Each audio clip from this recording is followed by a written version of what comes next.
I'm Rachel from ChainSense. In the next 7 minutes, what each product actually gives you, where paying earns its keep, and the shutdown question every subscriber needs to answer. Safe, Casa, Unchained. One is free and you run everything yourself. The other two charge a subscription to hold one key and help you when things go wrong. The pitch for paying is usually, it's more secure. That's not the real trade. The real trade is your time against their fee, plus a quiet longevity bet on a company. Start with what these three things actually are, because they're not even the same category.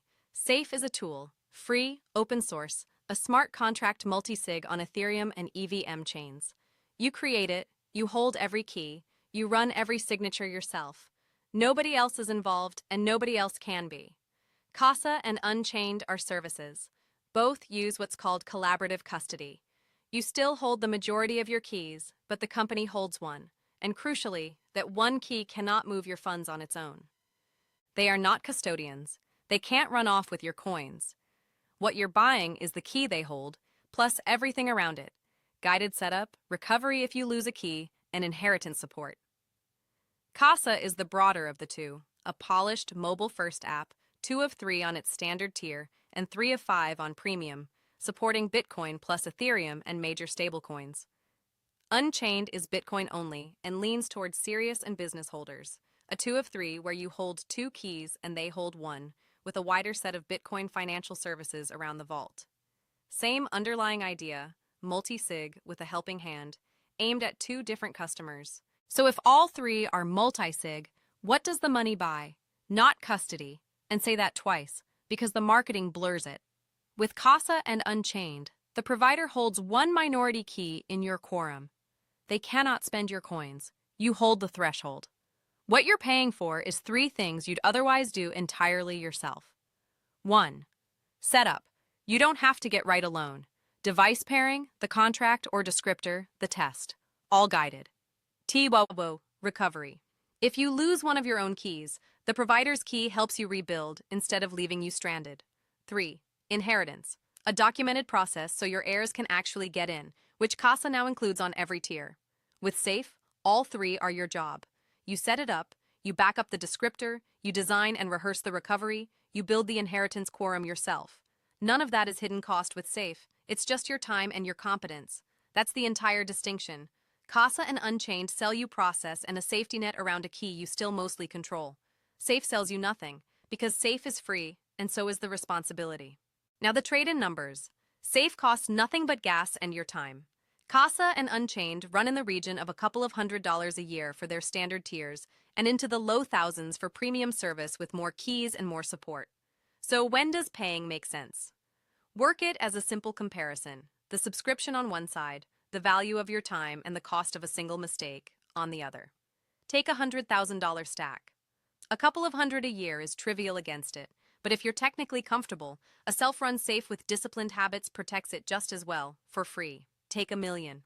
The subscription is still small relative to the balance, and now the recovery and inheritance scaffolding genuinely earns its fee.